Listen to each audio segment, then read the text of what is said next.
फिर ससुराल। बाप रे बाप, ये बंगला है या महल? महल नहीं, संगे मरमर का महल बोल। जैसा घर है वैसा ही लड़का भी निकल जाए तब तो सोने पर सुहागा हो जाएगा। क्यों जी? थैंक यू फॉर है कि वॉचिंग नहीं? हमारी राज प्यारी करेगी कहानी। हमारी बेटी। बगान का क्या है भाग्यवान, वो तो पूर्वज की संपत्ति भी हो सकती है। खुद का अर्जा हुआ क्या है वो भी तो देखना पड़ेगा ना। पता चला बाहर है खड़ा बंगला, अंदर से लड़का निकला कंगला। यही तो करके आज मैं 29 साल की हो गई पापा। लड़का आपके शहर का भी चाहिए, शहर में भी आपके घर से 20 मिनट की दूरी से दूर तो उसका घर होना नहीं चाहिए। ऊपर से आप इतनी खोजबीन करते हो, इतना ज्यादा दोष निकालते हो कि हर बार मेरा रिश्ता होते होते टूट जाता है। मनीषा और पूरब की एक ही बेटी थी मालती, जिसकी शादी की उम्र उसके खुद के मुताबिक किसी भी वक्त खत्म होने वाली थी। पर पूरब अपनी बेटी को लेकर इतना प्रोटेक्टिव था कि वो हर रिश्ते को 10 बार जांचता और 10वीं बार तक उसमें कोई ना कोई खामी निकालकर उस रिश्ते को ना कर देता था।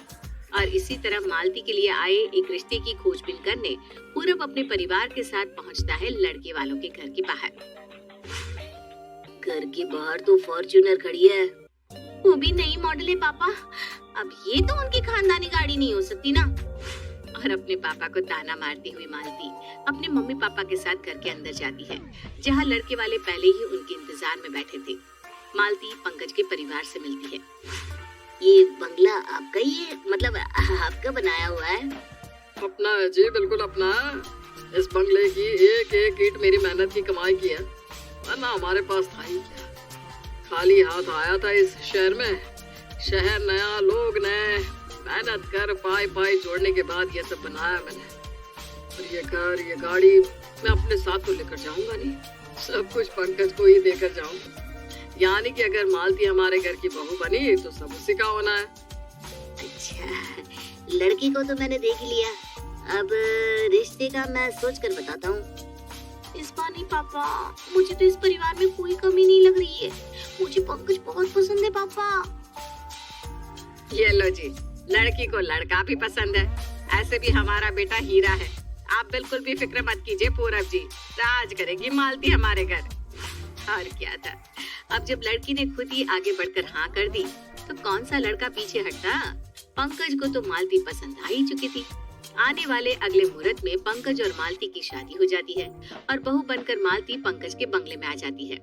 पहले 2-4 दिन तो अच्छे से कट जाते हैं। मालती रोज अपने ससुर जी को हिसाब करता देखती थी। फिर एक दिन मालती उनके पास जाती है उनकी मदद करने। अकाउंट्स बुक चेक कर रहे हैं क्या पापा जी? दिखाइए तो, मैं टैली कर देती हूँ। आफ्टर ऑल कॉमर्स की स्टूडेंट हूँ। अरे वाह वाह, बड़े सही समय पर आई है तो बेटा। देख तो जरा, 3 दिन से मैं हिसाब मिलाने की कोशिश कर रहा हूँ, पर ये 476 रुपए का हिसाब नहीं मिल रहा। बस 476 रुपए का हिसाब पापा जी? पैसे की बात सुनते ही पंकज फौरन वहाँ आ जाता है और मालती के हाथ से हिसाब की कॉपी लेते हुए कहता है, पिछले महीने का तो 12,000 कुछ था ना पापा। अब हमें मालती भी जुड़ गई है तो चलो एक नंबर भी जुड़ गया, तो हिसाब 15,000 तक का होना चाहिए था। पर ये 15,476 रुपए कैसे हो रहा है? तो पिछले 3 दिन से आप ये 476 रुपए का हिसाब ढूंढ रहे हैं। हे भगवान, आप जिस तरह से दिन रात हिसाब कर रहे थे, मुझे लगा यहाँ करोड़ों की हेराफेरी हो गई है। और नहीं तो क्या बेटा, बजट देखकर चलना पड़ता है। हम लोगों ने अपना अपना बजट सेट करके रखा है। प्रति मेंबर पूरे 3,000। उसमें जितने उड़ाने हो उड़ाओ, कोई पाबंदी नहीं। पर अगर खर्च उससे ऊपर चला जाए तो फिर जरा बजट देखते हुए इधर उधर से कटौती करनी पड़ती है। एक आदमी पर 3,000? बस 3,000? तो ऐसे ही तो चलता है घर बेटा, वरना जिसे बेफिजूल खर्च करने की आदत हो गई ना, वो तो सोने का ढेर भी खा कर खत्म कर देगा। सभी की बातें सुनने के बाद भी मालती कुछ ज्यादा रिएक्ट नहीं करती और रसोई में खाने की तैयारी करने चली जाती है।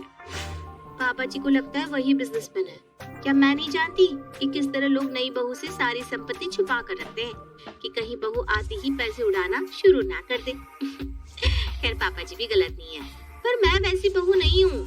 बेकार में ये सब लोड ले रहे हैं, पर कुछ दिनों में इन्हें मेरा नेचर समझ में आ जाएगा और ये वापस से अपनी ओरिजिनल लाइफ जीना शुरू कर देंगे।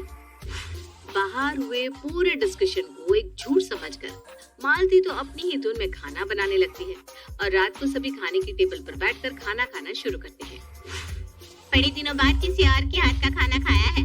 भाभी मजा आ गया कसम से, बहुत ही टेस्टी खाना बनाया है आपने।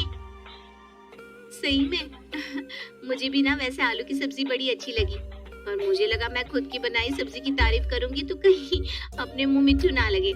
मम्मी जी एक और रोटी पास कीजिए ना। बताओ तो हैं? एक और रोटी? 2 रोटी तो खा ली बहू तूने, हम ना 2 ही रोटी खाते हैं। अब क्या है ना, रात को ज्यादा खाने से गैस भी तो हो जाती है, और आजकल वो नया चलन नहीं देखा क्या, पहले खाओ फिर कैलोरीज बर्न करो। तो मेरा तो मानना है कि कम ही खाओ, शरीर भी स्वस्थ रहेगा और पैसों की भी बचत हो जाएगी। वही तो मम्मी, हम लोग तो वैसे ही ज्यादा खाते। पहले के लोग जो कितने हेल्दी थे, सिर्फ 2 ही टाइम तो खाते थे। क्या नहीं भाभी, हाँ हमारे घर में यही नियम है। हे भगवान, मतलब सुबह वो सब दिखावा नहीं था, ये लोग तो अंदर से फक्कड़ निकले।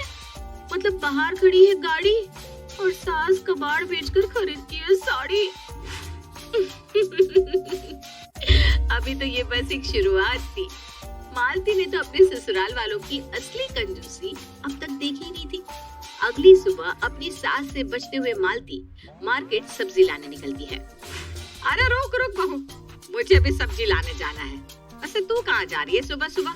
वही तो सब्जी लाने मम्मी जी। अरे रुक रुक रुक, मैं चप्पल पहन कर आती हूँ, मैं भी चलती हूँ। तुझे ना आज सब्जी लेना सिखा दूंगी। तू नहीं जानती यहाँ के सब्जी वालों को, मैं साथ नहीं गई तो वो सब्जी वाला रमेश ना तुझे ठग ही लेगा। और ये बिना थैला लिए कौन सी सब्जी लाने जा रही थी? बेकार में एक थैली देने के लिए 5 रुपए मांग लेते हैं सब्जी वाले। और मालती के साथ पूजा भी चल देती है सब्जी मार्केट, यहाँ वहाँ सब्जियाँ छांटना शुरू कर देती है। 30 रुपए अभी दूंगी मैं तुझे, 30 रुपए। दाम तो ऐसे बोलता है जैसे पहली बार तुझसे सब्जी ले रही हूँ। चल 10 में दे दे। नहीं पड़ता माँ जी, आपको तो मैं बोल बोल कर परेशान हो गया हूँ। पिछले 20 मिनट से वही रट लगाए जा रही है। 30 से कम नहीं होगा, बस इतने में लेना है तो कहिए, मैं पैक कर दूं, नहीं तो आप कहीं और से ले लीजिए। अरे कैसे नहीं देगा तू, मैं भी देखती हूँ। भिंडी तो मैं तेरी दुकान से ही लेकर आऊंगी। और सब्जी मंडी में जोर जोर से पूजा सब्जी वाले से मोल मुलाई करने लग जाती है। और इत्तेफाक से मालती की सहेलियां भी उसी मार्केट में सब्जियां खरीद रही थी। अपनी सहेलियों के सामने अपनी सास को 2-2 रुपए के लिए सब्जी वाले से लड़ता देखकर मालती तो शर्मसार हो जाती है। छोड़िए ना मम्मी जी, या तो ले लीजिए 30 रुपए में सब्जी या मत लीजिए, पर चलिए यहाँ से किसी और सब्जी वाले से ले लीजिए, सारे लोग देख रहे हैं। मेरे साथ आज मेरी बहू है, वरना मैं 10 रुपए से 1 पैसा ज्यादा नहीं देती। चल अब 15 में डन कर, चल। और जब रमेश भिंडी पैक कर रहा होता है, चुपके से पूजा एक लौकी अपनी थैली में डाल लेती है, जिसे देखकर मालती की सहेलियां जोर जोर से हंसकर उसका मजाक उड़ाने लगती है। मिल गया तुझे सपनों का महल, उससे अच्छा अंकल जी की बात मानकर जरा जांच परख कर लेती। बेचारी मालती अब कर भी क्या सकती थी, अब ओखली में तो उसने सर दे ही दिया था, तो अब मुसल से डर के भी क्या फायदा था। बहुत परेशान कर दिया इन लोगों ने अपनी फक्कड़पनी से मुझे, इसको कुछ न कुछ तो उपाय निकालना ही पड़ेगा।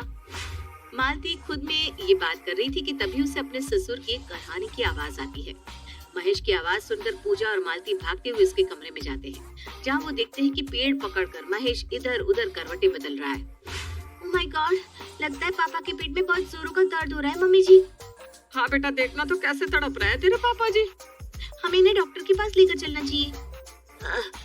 ऐसी कोई बात नहीं बहू, ऐसे दर्द तो आते जाते रहते हैं। जरा सा ज्वाइन ला दे, नाभि पर रख दूंगा तो दर्द में आराम हो जाएगा। इतनी क्या कंजूसी करनी पापा जी की जान ही चली जाए। मैं अभी गाड़ी निकालती हूँ, 5 मिनट लगेगा पापा जी, हम डॉक्टर के पास पहुँच जाएंगे। आप फिक्र मत कीजिए, पैसे मैं दे दूंगी। अपने ससुर जी और सास को गाड़ी की बैक सीट पर बिठाकर मालती गाड़ी स्टार्ट करती है। गाड़ी मुश्किल से 1 किलोमीटर भी नहीं चलती कि महेश कहता है, इससे ज्यादा और नहीं चलेगी गाड़ी बहू, गाड़ी रोक दे। पर क्यों पापा जी, आपके पेट में दर्द है ना, ये सारी बातें तो हम डॉक्टर के पास जाकर भी कर सकते हैं। ये बेकार की बात नहीं है बहू, ये तो सबसे इम्पोर्टेंट बात है। गाड़ी तो हमने बस खड़ी करके रखी है, चलाते थोड़ी ना है। तभी मैं सोची इस गाड़ी पर धूल क्यों जमी हुई है। सामने देख बेटा, डैशबोर्ड पर एक डायरी रखी हुई है, उसे हम मेंटेन करते हैं कि गाड़ी कितनी चली है, कितने मिनट के लिए चली है, कितना डिस्टेंस कवर किया है हमारी गाड़ी ने, कितने का तेल लग गया।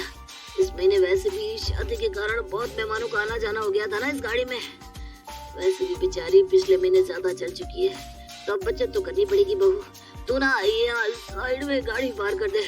और पूजा जी जरा डायरी में लिख लीजिए ना, आज गाड़ी 1 किलोमीटर चली है। हाँ बहू, तेरे ससुर जी ठीक कह रहे हैं। क्यों बेकार में गाड़ी का तेल फूकना। पापा जी ने जो बताया तू डायरी में नोट कर, तब तक मैं ऑटो रुकवाती हूँ। आप दोनों ये क्या बोल रहे हो? मेरा तो सर चकरा जाएगा। इतनी कंजूसी। अरे तू 2 मिनट रुक ना बहू, कुछ नहीं होता। पलक झपकते ही ऑटो मिल जाएगा। ऐसे तो ऑटो की भी जरूरत नहीं है, 2 पैर मारने हैं और सीधा क्लिनिक पर। तेरे पापा जी के पेट में दर्द हो रहा है, ऑटो रुकवाना ही पड़ेगा। कड़ी धूप में पूजा सड़क पर ऑटो रुकवाती रहती है, पर पूजा की शक्ल देखकर कोई ऑटो वाला ऑटो नहीं रुकता। 10 मिनट तक ऑटो का इंतजार करने के बाद पूजा को एक ऑटो मिलता है और फौरन तीनों ऑटो पर सवार होकर पहुंच जाते हैं डॉक्टर के क्लिनिक। छोटे से दर्द के लिए इतने बड़े क्लिनिक ले आई बहू, तू ना पूरा बजट बिगाड़ कर रहेगी। 40 रुपए मैडम। 40 कैसे? हाँ 40? तू गाड़ी चला रहा है कि घोड़ा चला रहा है? और हम तो 3 ही लोग हैं, चौथा तो तू है, तो 10 तो तेरे भी कटेंगे। बताओ भाई, अपना किराया भी हमारे में जोड़ रहा है। हम 3 लोगों का तो वैसे ही 30 रुपया होता है। ये ले 25 रुपए, और पैसा नहीं है मेरे पास। ये क्या बात हुई भला? 25? क्या मजाक है? चेहरे से तो आप लोग इतने गरीब नहीं लगते, पर हरकतें तो आपकी नौकरों वाली है। बाहू, तो अपने ससुर जी को डॉक्टर के पास थैंक यू लेकर फॉर जा। वॉचिंग हमारी प्यारी कहानी। ठिकाने लगाती हूँ। और 5 रुपए के लिए पूजा ऑटो के आगे सो जाती है। अरे ये क्या कर रही है आप? ऑटो सामने ही खड़ा है बहू, दर्द भी मुझे अब कम महसूस हो रहा है। चलो वापस चलते हैं, बेकार में डॉक्टर एक लंबा लिफाफा पकड़ा देगा सो अलग। और अपनी सास की इतनी ऊंची हरकत देखकर और ऐसी हालत में भी अपने ससुर को पैसा बचाता देख मालती ये ठान लेती है कि अब इन सब के होश ठिकाने लगाकर ही रहेगी। और पूरी दुनिया में चुनकर मालती अपनी ननद के लिए एक ऐसे लड़के का रिश्ता ढूंढ कर लाती है जो कंजूसी में उसके ससुराल वालों से 100 गुना आगे था। और लड़के का परिवार पहुंच जाता है मालती के ससुराल। पिंकी बेटा, मेहमानों को नाश्ता परोसो। नमकीन और नाश्ते की प्लेट पिंकी लड़के वालों के सामने रखती है। नाश्ता देखते ही लड़के वाले भूखे कुत्तों की तरह नाश्ते पर टूट पड़ते हैं। आराम से खाइए ज्ञान चंजी, वरना खाना गले में ही अटक जाएगा। अब जाकर जान में जान आई महेश बाबू। बताइए, कल रात चढ़े थे ट्रेन में, उसके बाद टैक्सी, फिर पैदल, अब जाकर शाम के 5 बजे आपके यहाँ पहुँचे। 24 घंटे के ऊपर हो गए भूखे। कई खाने के रेस्टोरेंट दिखाई पड़े, पर मजाल है कि हम कहीं भी उतर कर खा ले। और खाते भी क्यों, जब हमें पता है कि हम 1000 रुपए लगाकर लड़की को देखने जा रहे हैं, तो उसका परिवार हमारी खातिरदारी तो करेगा, है कि नहीं? अब हम 1000 रुपए जितनी मोटी रकम सिर्फ लड़की को देखने आने की खर्च कर सकते हैं, तो लड़की वालों का भी कोई फर्ज बनता है कि नहीं? इसीलिए आपके स्वागत का पूरा आनंद लेने हम भूखे ही रहे। नाश्ते की पूरी प्लेट चाट कर सफा चट करने के बाद महिमा कहती है, वैसे थोड़ा और नाश्ता मिलेगा क्या पूजा बहन? हाँ आंटी, क्यों नहीं। और महिमा अपने बैग से 3 टिफिन निकालती है और टेबल पर रखे हुए सारे स्नैक्स को अपने टिफिन में भर लेती है। वो क्या है ना बेटा, अब हम वापस लौटेंगे तब भी तो भूख लगेगी, तो रास्ते में यही नाश्ता काम आ जाएगा। बेकार में क्यों खर्च करना? और इसमें से कुछ बच गया तो कल दोपहर के खाने में काम आ जाएगा। ऐसे करके एक टाइम के खाने के राशन की बचत भी तो हो जाएगी। जो है